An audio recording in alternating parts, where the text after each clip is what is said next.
Hello friends, today I will discuss about FD amount. तो FD amount हमें Excel के अंदर बाहर करिवा. Let's start. First हमें A1 सेल ले कस्टमर नेम टाइप करिवा. Second रे हमें B1 सेल ले बैंक रो नेम टाइप करिवा. तापरे C1 सेल ले FD amount केते amount रो FD से कॉलम रे एंट्री करिवा.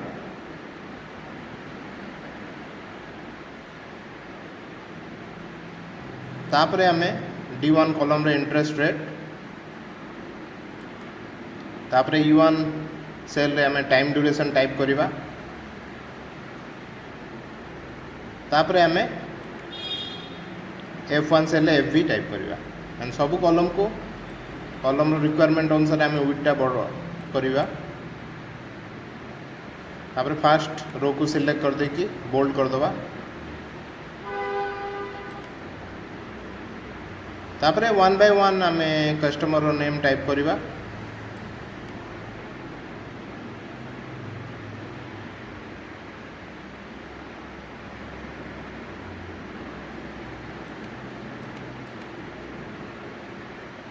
कस्टमर रो नेम टाइप कला परे बैंक नेम टाइप करिवा तो एठी आमे फिक्स डिपॉजिट बाहर करिया पय हेले हम गोटे फार्मूला यूज करिया पय पड़िबो to calculate a fix deposit amount in Excel use the formula FV तो FV रे हमर interest rate time duration and present value सेटा को एंट्री कर सारला परे हमर फ्यूचर वैल्यूटा बा हमर जो FD अमाउंट रो वैल्यू बाहरबो मैच्योरिटी कंप्लीट हो सारला परे तो एबे 1 by 1 हमें बैंक रो नेम टाइप करचंती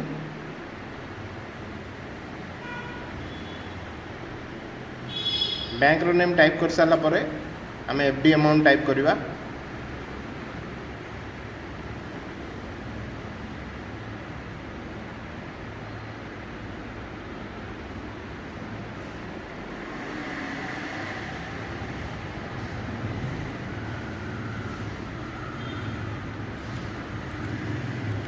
तो ये आमर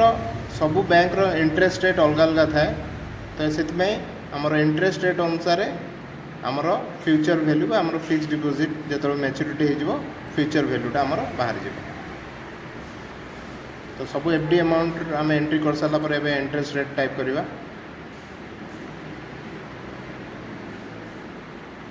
आउट जिन मन रखा पड़ो जदि आमर टाइम ड्यूरेशन जदि कंप्लीट होनी ता आगु जदि आम फिक्स डिपॉजिट जिते अमाउंट भी करता ब्रेक जदि करदे तो आमको से बेनिफिटा मिले तेरे आम टाइम ड्यूरेशन टाइप करवा केते वर्ष पई आम फिक्स डिपॉजिट करचंती फिक्स डिपॉजिट मीन्स से वैल्यूटा फिक्स होइकी रहइबो से वैल्यू ऊपर आम हाथ मारिबा नै जे पर्यंत हमर मैच्योरिटी कंप्लीट होइनी तापरे एबे आम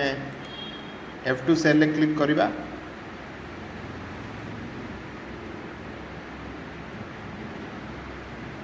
क्लिक ऑन फॉर्मूलाज टैब रे क्लिक करला परे आम इंसर्ट फंक्शन रे क्लिक करवा एंड ये सर्च बॉक्स रे FB टाइप करके गो रे क्लिक करवा click on go and okay तो ये रेट कहले आम इंटरेस्ट रेट पाखक जावा इंटरेस्ट रेट आमर D2 सेल रे लिखा अच्छी तो D2 सेल रे क्लिक करवा तापर NPR माने टाइम ड्यूरेशन केते वर्ष पई आम FD करचंती एंड PMT टा छाड़ दबा PMT रे किछ लिखिबानी PV माने आम केते आमर प्रेजेंट वैल्यू केते अच्छी जो अमाउंट अच्छी FD अमाउंट C2 सेल रे सेठी क्लिक करवा एंड टाइप 0 एंड ओके कर दबा तो ये देखंतु ये आमर बाहरी गला तापरे आमे एटा को फार्मूला को कॉपी कर दबा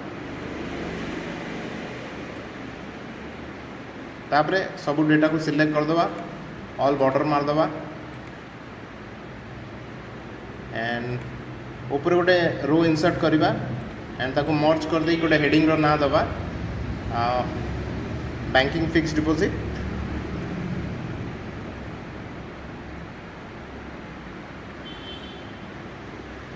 एटा हे गला हमरो फिक्स डिपॉजिट वीडियो भल like and share and subscribe करेंगे।